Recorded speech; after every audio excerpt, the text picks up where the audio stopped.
106.7 Energy FM. Same, pero iba. 106.7 Energy FM Pangga. Huwag mo sabihing radyo, sabihin mo. Good morning, Luzon, Visayas at Mindanao, Metro and Mega Manila. Siyempre, good morning din sa napakaganda, napaka-sexy DJ Lindsay. Good morning. Good morning sa napakagwapo, napaka-macho, napakabait, napakagalante na DJ sa umaga. Oh, ewan ko lang dun sa galante. Oo nga. Wala akong pera. Oo, parang alam na naman yan ang mga pangga natin. Oo, parang araw-araw naman natin sinasabi na wala na tayong pera. Totoo. Oo, pero hindi po yun totoo. Wala po talaga kaming pera. Ha? Alam mo, gusto mo magkapera? Total, mainit na mainit tong pinag-uusapan ngayon dyan sa kanto. Ano naman yun? Alam, tumaya ka sa loto. Loto Nabalitaan mo na ba yung tungkol sa loto? Alam ko. Tatambling ka. Na alam mo kanina, nanonood ako ng video sa TikTok. No? Oo. Ang dami ko napapanood. Tapos, pumunta ako or hindi naman kaya napunta doon sa loto nga. So yun, ang dami daw na nga nanalo. Oo. 10 beses daw. Tama ba ako? 20 times. O, 20 times sa pa. loob ng, ang nakakatumbling dito, sa loob ng isang buwan. Nakakaloka. Di ko Panes, di ba? Isipin mo, isang tao lang yun. Oo. Gaano kaswerte kung isang tao lang na nanalo ka ng 20 times sa loto? Sabi nga nila, di ba, kapag nanalo ka daw ng isang beses, malamang mabuting tao ako dahil pinagbigyan ako ng Diyos isang beses. Pangalawang beses, ang sarap naman ito. Grabe, ganyan, no? Grabe. In fairness mo, thank you Lord. Pangatlong beses, grabe ang swerte mo no? Ganyan. Pero pag pang-4, 5, 6, 7, 8, 20 sa isang buwan lang, anong nangyayari dito? hindi ko kinakaya. Isipin mo, sa loob ng isang buwan, merong 30 days. Oo. O sabihin natin 31. Oo nga. Ano yun, 11 days, sa 10 days ka lang hindi nanalo? Kaya nga. Ay, nako, par. Talagang napatumbling ako nung narinig ko. 20. Pero kasi, ang sabi naman ng iba, ito sa defense naman ng mga mahilig magloto tsaka medyo nag-a-analyze ng mga... Kasi sa loto naman, hindi naman ito yan lang yung tinatayaan. Merong mga scratch it, yung mga ganyan, diba? Tapos may mga kung ano-ano pang natatamaan na numero na huhulaan. May ganon-ganon. Kasi it's a game of chance eh. So paano kung sa iba-iba nga yung nilaro niya tapos nanalo siya dun sa iba-iba? Pero grabe naman ang swerte mo, no? Diba? 20 times. Sana all, no? Sana ganoon din ako kaswerte, no? Na sa isang sabihin natin, isang linggo na lang, no? Oo. Kahit 3 beses lang ako manalo, okay na ako eh. Kahit 2 nga lang Diba? diba? Pero mga kahit 10,000, 2 beses ka manalo sa isang linggo, talagang pwede na yun. sarap na nun eh. Diba, isipin mo, pag nanalo ka ng 2 beses, no, sa isang linggo, ililibre kita. Ay, kahit nako. saan pa yan. Hoy, hindi mo ako kailangan ilibre dahil kukuhanin ko. Hoy, pahingi. Ganyan talaga. Hoy, pahingi. May nangyari na ganyan si Kuya Chico, nanalo siya sa isang raffles ng isang convenience store. Tapos parang 20,000 na gas yata yung napanalunan niya. Talagang namigay talaga siya ng gas cards. Oo, nakakuha pa ako ng gas card nun eh. Swerte naman nun. Alam mo, hindi ako swerte sa mga ganyang bagay. Si Kuya Chico swerte. Yun nga eh, ang balita ko rin, yung nanay niya rin, swerte din. Ang swerte ni Kuya Chico, yun yung unang kwento ko. Pangalawang kwento ko, kay Doc Clarence na lang, nung ano ba tawag dito, Christmas party yata yun or anniversary. Late siyang dumating. Ngayon, pagdating niya, naglalaro na kaming lahat. Pagdating niya, biglang natawag siya. Wow! Tapos siya yung nakipag-compete, siya pa yung nanalo. Ay, nanalo ng 5,000 ang kuya mo. Hindi ko alam kung 5,000 o 10,000 din nung gabing yun. Swerte ni Kuya Chico. Swerte siya sa mga ganyang bagay. Alam mo, malas talaga ako niyan sa raffle. Alam ba, meron dati, no? Sa dating kumpanya. Ito na nangyari sa akin talaga to. As in legit. Akala ko ako na talaga panalo. Kasi dun sa TV kasi eh. Malaking TV. Syempre, pag-ano natin yan. Syempre, kapag raffle, di ba? Lalaban ka dyan. Ang sabi kasi, yung first name daw, nagsisimula sa letter A. Di ba? Siyempre, umasa na ako. Di ba? Tapos ang matindi pa dito, yung last name daw ay natapos daw sa letter A din. Okay. So, ibig sabihin, parang ako na yun. Tumayo na ako, par. Yun pala, ibang pangalan. Diba? Alam mo, asang-asa na ako nun kasi for the first time, mananalo ako sa raffle ng TV. Oo nga. Isipin mo, no, nai-imagine ko na yung kwarto ko, may ganung kalaking TV. Tapos maglalaro ako ng PS4. Diba? Tapos ayun, dismayado ko, hindi ako na yung natawag. Hindi ako yung natawag. Albert something yung natawag. Oo, nakakatawa. Nakakaloka. Ako never talaga ako nanalo sa mga ganyan baby topsy. Kahit mga simple pa-cake lang, mga ganyan. Di ba? Tapos wala sa mga Christmas party. Hindi talaga ako nanalo sa ganyan. Hindi ko alam. Alam mo, ilang taon na akong hindi na nanalo sa Nanalo ka! Nanalo ako isang beses. Electric fan. Yun na yun. First year ko dito yun. Ayun naman kasi, lahat naman tayo may nakuha nun. Totoo naman. Ayun, siguro by default, no, nakakuha tayo lahat, nanalo tayong lahat. Kasi nitong mga nakaraan, hindi naman tayo nabigyan lahat, no? Pero nabigyan pa rin ng maggrande na na na mga regalo. prizes. Prizes, no? Pero ayun, hindi ako nananalo sa sa raffle nga talaga. Hindi Lalo na yung nabubunot. mga grand raffle. Diba? Never din ako nanalo. Siguro kasi sabi nila, binibigay daw talaga yun sa sa nangangailangan talaga. Nangangailangan din naman ako. Ako din naman. Bakit hindi niyo po kami bigyan ng Sino ba nagsabi na hindi tayo nangangailangan? Mukha lang po hindi kami nangangailangan. Pero talagang dry na. dry na po talaga. Maputi lang talaga kutis namin. Pero alam niyo po, hikahos na rin po kami. Hindi ko alam. So talaga na nga naman, sobrang swerte nitong 20 times na nanalo sa isang buwan. So ikaw, kung 20 times ka nanalo sa isang buwan, ano gagawin mo dun sa pera na nalikom mo, na panalunan mo? Ay naku, magpapatayo ako ng mga negosyo ko. Oo, negosyo. para hindi natitigil yung magne-negosyo na talaga. Bibili na siguro ako ng mga apartment, ganyan. Ay oo, maganda yan. Mga lupa, ganyan. Alam mo yan din yung isa kong gusto kong business Yung rentahan. Renta, oo. So syempre, rentahan, monthly meron papasok sa iyo di ba? Oo. So maganda rin talaga, no? So ako naman, ang una kong gagawin, bibili muna ako ng bahay ko ng sarili. Tapos nun, ang gagawin ko naman, siguro sasakyan na rin naman, no? Para may magamit ako. Yung hindi naman siguro brand new. Yung yung kaya kong or hindi naman kaya pwedeng ipang drive araw-araw. Or kung carry mo naman na brand new. Ay, hindi ako brand new. Hindi mo bet? Sige. Wala. Parang trip ko yun di ba? Gusto ko kasi yung inaalagaan ko. Yung project car ba? Ganon. Ito na mga lalaki na to talaga. Kasi syempre, di ba, kung magkakaroon ako ng sasakyan ko ng sarili, di ba? Dapat alagang-alaga ko yun. Di ba? Dapat papagandahin ko, di ba? Aayusin ko. Ganon ang gusto ko. Tama. Gusto mo yung mahihirapan ka. Di ba? Yung pagpapaguran mo. Pag nahirapan na ako, susuko ako. Oo, ibebenta mo. Ibebenta ko, di ba? Kasi hindi mo na kayang sumakit yung ulo mo. Kasi yung gusto mong pagandahin, nasira ng tuluyan. Ay, nako. Tapos minsan iiwan ka pa. Siya na mismo yung susuko, no? Hindi niya nakinaya yung mga improvements na ginagawa mo sa kanya. Sige na, tama na. Hindi na kotse na pag-uusapan natin Ano ka ba? Hindi. Pero yun na nga. Pero yun. So yun na nga, bahay, sasakyan, tapos ang mangyayari naman, bibili ako ng lupa, papatayuan ko naman ng rentahan dito sa Manila. Bakit? Kapag kasi sa Manila, mahal ang mga renta.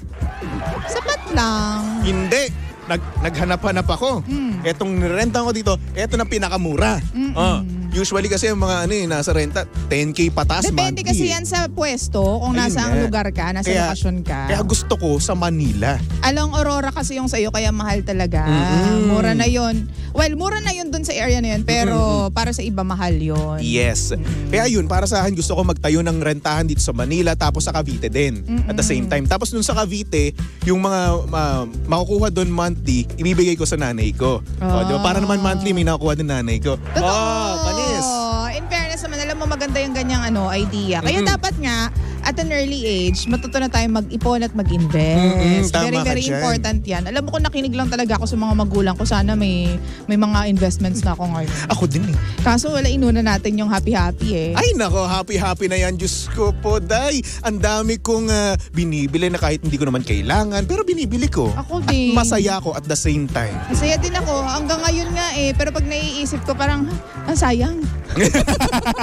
Ang dami kong ganun actually. Ang dami natin ganyang moments. Ang dami kong mga, sabihin natin pricey na binili, pero ngayon hindi ko na ginagamit. Tulad ng? PS4. Oh my God. Yung PS4 na yun, dati ang mahal-mahal nun Siyempre ngayon may bago na, may PS5 na. Totoo, so bumaba na yung niya. Yung value niya. So ngayon, nung binili ko yun, ay tuwang-tuwa ako. Siyempre. Bago di ba? First time ko magkaroon ng sarili kong PS4, di ba? PlayStation. So ayun, habang tumatagal, ay, bakit ito binili? Kaya nga. Hanggang sa ngayon, tingnan mo, nagka-laptop na ako. Mas nagagamit ko ngayon laptop ko kaysa sa PS4. Benta mo na. Hindi ko na nga mabibenta yun. Dahil? Wala na.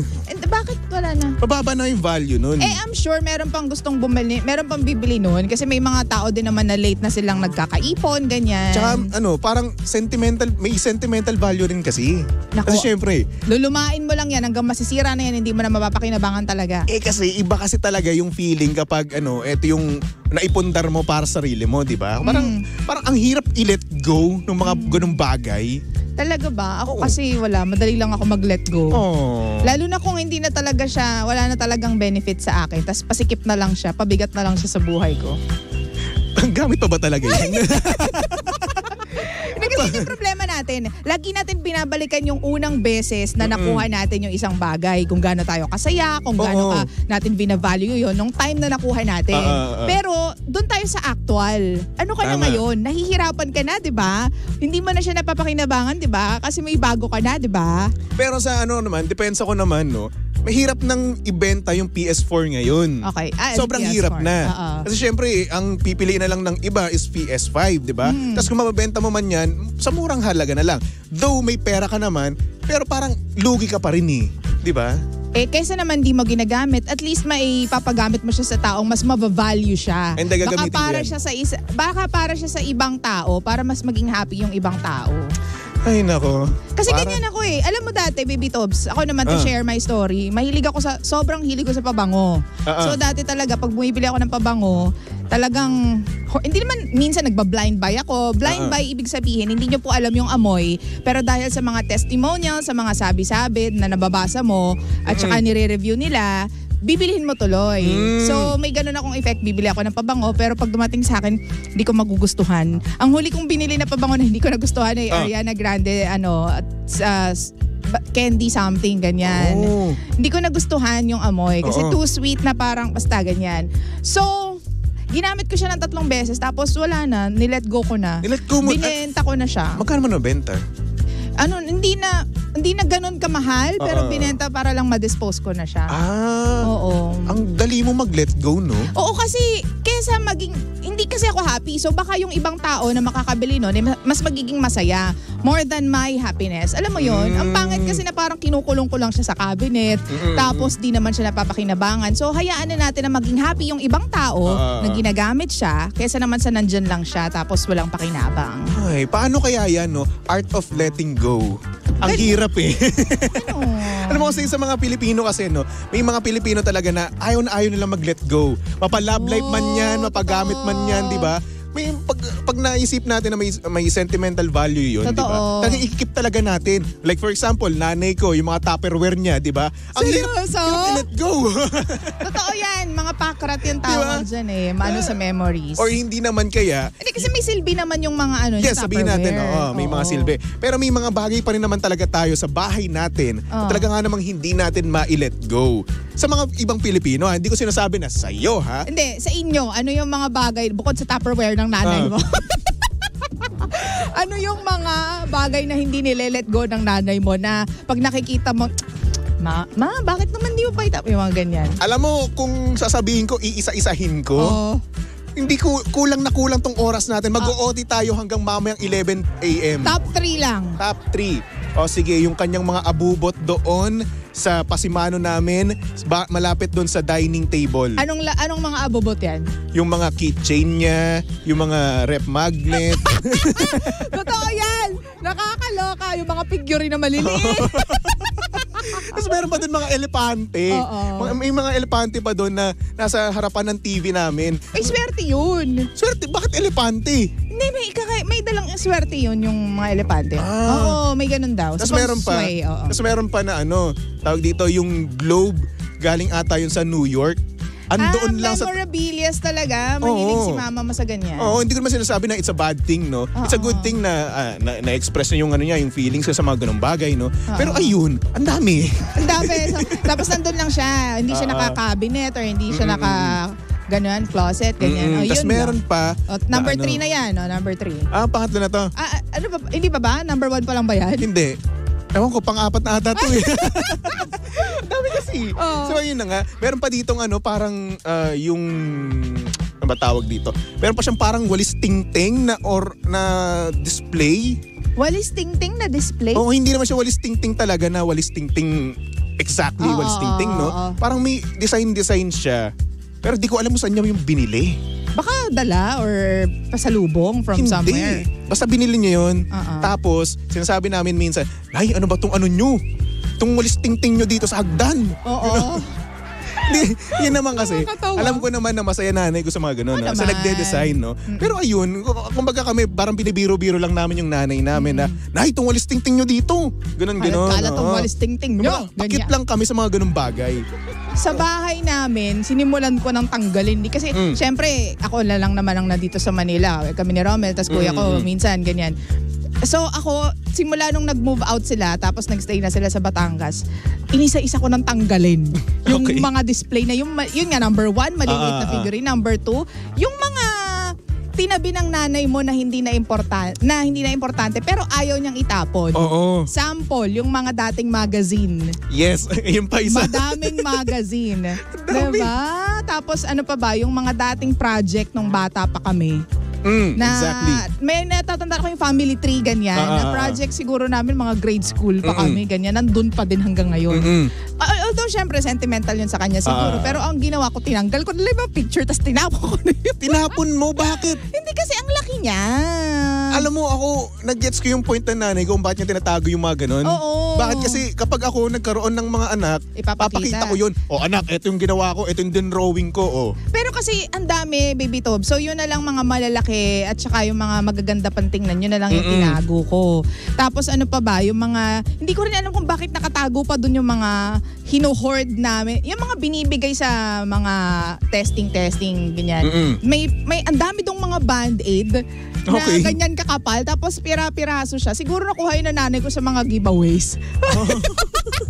Ganyan, yung ito po, free po ito, free ganyan. So, siguro kumuha siya nun. Tapos ang daming, yung mga giveaways na sobra-sobra, tapos tinatabi ng nanay natin in case of emergency. Yes. Yung emergency na hindi na nagagamit kahit kailan. Yun, ang daming ganyan sabay. So inisa-isa ko nang itapon. Alam mo, ang nakakalungkot lang dito, no? Kapag wag naman sana, no? Diyos ko po, wag Ay, naman bakit? sana. Ano yun? Kapag, alam niyo na, siyempre matanda na naman sila, di ba? Ang mangyayari dito, kahit na saan sulok ng bahay nyo, maaalala nyo yung nanay nyo. Oo naman. Kasi isipin mo, no? Kahit nakatiting na strand ng ng decoration doon, kanya galing yun, maaalala nyo siya doon. Bakit? Totoo. Kasi andun yung niya yung stamp niya yung marka niya andoon Oo. Kaya mahirap para sa atin na mag-let go sa mga bagay-bagay. Oo. Nare-remind tayo doon sa mga bagay na yun, ng mga memories, happy memories, diba? Sad man or masaya, no? Naaalala natin yung mga bagay-bagay na yun. Kaya minsan, ang hirap itapon ng mga bagay-bagay, ng mga gamit na yan. Oo. May isa pa yung orasan na walang battery. Ang tagal nang nakastore doon. Pero hindi tinatapon ng nanay ko. O yung ceiling, ilaw sa ceiling na ang tagal-tagal na rin. Yung frame ng ceiling na ilaw, nandun, tinapon ko na din. Diba? Ay nako, alam mo meron pa kami doon parang section doon na kung saan andun yung mga medals namin. Ayun ang importante. Oo, importante yun. Oo. Ang nakakalungkot nga lang dito, medals ko doon, 2 lang. At least meron. Pero hoy, college yun, mahirap yun. Hoy, oo, makakuha ka ng medal or ng college, recognition ng college, iba yun ha. Oo. Di ba? Pero yung isa doon nawala pa, di ba? 2 na nga lang yung medal ko doon, nawala pa yung isa, so isa na lang natira. Ayun lang. Oo. So yung mga Sayang. ganyan, ako, I will still stand for yung kapag hindi na kailangan at nakakasikip na lang, tapon na, dispose na, or ibenta kung meron pang bibili sa tingin ninyo. Lalo na may mga damit. Yung mga damit na yan, Ako naman, nandun pa rin ako sa point na kung ayaw mong i-let go yung isang bagay, di wag mo i-let go, di ba? Itago mo na lang. Pwede rin naman. Kasi para sa akin, no, yung memories na nakuha mo doon sa isang bagay na yun, like for example sa PS4, di ba? Kayang-kaya mong i-treasure yun Kayang-kaya pag tinitignan mo yun, ay eto yung nangyari sa akin nung time na to. Di ba? Maalala mo yung lahat-lahat na yun. At napakasaya at dadating ka sa point na bigla ka na lang ngingiti dahil naalala mo yung memory na yun. Yun yung para sa akin Oo. So, syempre magkakaiba naman yan. Oo. Go lang kung anong trip ninyo. Basta kung ano yung makakagaan sa buhay ninyo, gawin ninyo. At kung ano magpapasaya sa heart ninyo, gawin ninyo. Ayan, tama yan mga pangga. So kayo na ang bahala dyan, no? Kung gusto nyong i-let go ang mga bagay bagay-bagay and then let it go. Kung ayaw naman, and then keep it, di ba? True. Parang sa pag-ibig, no? Kung gusto nyo mag-move on kayo. Kung ayaw nyo naman, magpakasyon nga kayo. Ganun. Go! Choice mo yan. Di ba? Buhay mo yan eh. Eh di ikaw na bahala. Diba? Ay nako. Anyway, mga pangga, susunod ng napakaganda, napaka-sexy DJ Lindsay para sa programang Lihim ng Liham. And of course, nakakasama mo at nakalandian ng hot baby boy ng radyo. Walang iba kundi si Baby Toby. At syempre si Baby Toby ay pwede niyong stalk sa lahat ng kanyang social media accounts. Hanapin niyo lang Baby Toby 1067. Okay? Okay. So for our next song, here's a song from Lian and Nara titled Somewhere Over the Rainbow. Somewhere Over the Rainbow. Ganda ng boses ko, no? Oh. Pilit naman yung oo mo. Oo nga. Ang sakit naman nun, ha? So, nagtanong ka, sinagot ka na nga. Gusto mo yung maganda pa yung pagkakasagot. Sana yung totoo na lang, no? Sumagot na nga eh. Anyway, tumutok lang dito sa number 106.7 Energy FM Pangga. Huwag mo sabihing radyo. Sabihin mo.